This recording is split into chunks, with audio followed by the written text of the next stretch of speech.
Welcome in, everybody. I'm David. We're going to talk about assumptions today. I'm going to tell you a little story. First, I'll do something fancy for the camera. Oof, look at that. Beautiful. I'll place that now into my little pot. I just have a pot just full of incense. I've been making videos for this beautiful incense brand, and I've had to burn a lot of incense for the videos that I've been making for them, so I just put them all in the pot. So the whole inspiration for this video came as a result of something that happened to me, so I got to give you a little backstory, so tune in. On the weekend I was driving somewhere in my car and I pulled in to go to a shop. On the way out of the shop I had to stop and wait for the traffic to pass before I could pull out. As I was stopped and waiting, a gentleman started walking across the road and I started to prepare myself to move forward. And in the process, I revved my engine at this man really loud. And he started doing that weird walk run thing, scootling across the path in front of me. And he was really kind of, terrified. And I pulled forward a bit more, waiting for my gap.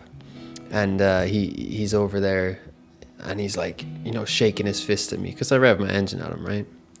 So he's all like doing the thing at the window, like, Grr. I don't know what he was doing. Maybe he was saying that I'm crazy, I'm a boy racer or something like this. I don't know. And anyway, I pulled out and I continued on my way. Well, my friend, at this point, you might just be thinking, you are an asshole. That guy was right. There's a part of the story that I left out, so here it is. The thing is, I just got the car last week, and I'm still getting used to how it works. So me revving my engine was actually me trying to get the car into gear. Because it's a manual car. Here in Ireland we drive manual cars, so it is a bit of a balancing act to get your car into gear. And if you fuck that up, which is what I did, it revs really loud and the clutch starts burning and it smells and it's not good for the car, it's not good for anybody involved. Now this man made the assumption that I was acting toward him with a nature of animosity because he was clearly angry at me and was shouting at me and trying to tell me whatever he was trying to tell me. I couldn't hear because the doors were closed, but it got me thinking how unfortunate it is that we make assumptions and jump to conclusions, and often the conclusions that we jump to are not positive. I mean, how often do you jump to a positive conclusion? I know I struggle to do it a lot of the time.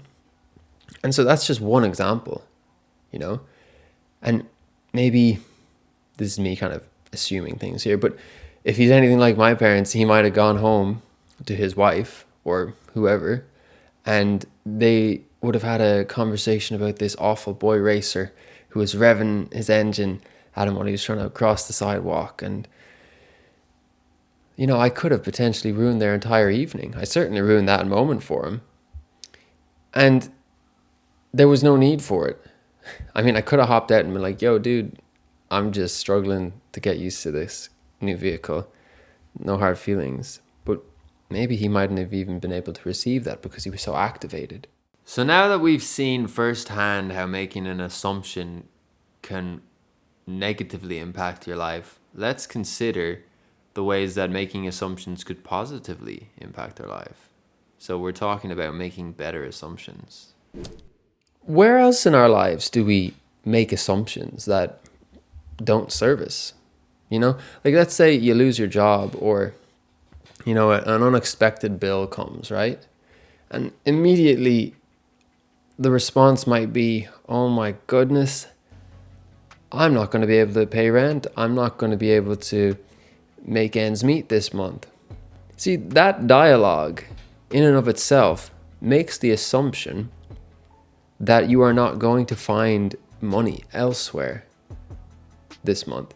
It makes the assumption that your money can only come through your job, or that you can only live and thrive if your bill is a predictable amount each month.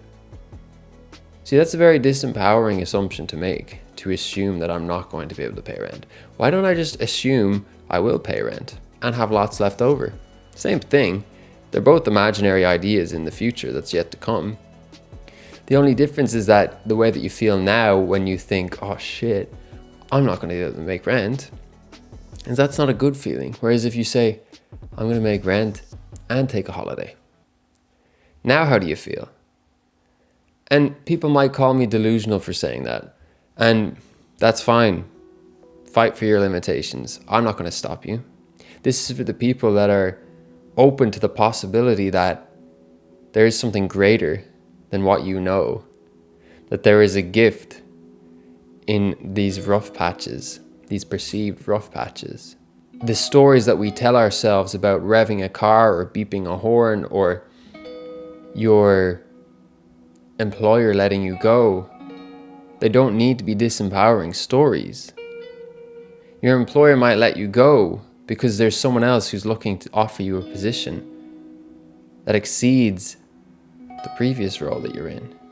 But if you're not open to that and you only wallow in the sorrow of losing your job, then you might not notice the opportunity when it comes around. If you're going to make an assumption, at least throw in a positive assumption every now and again. When you see someone beeping their horn or revving their engine, assume they're struggling and send them a blessing.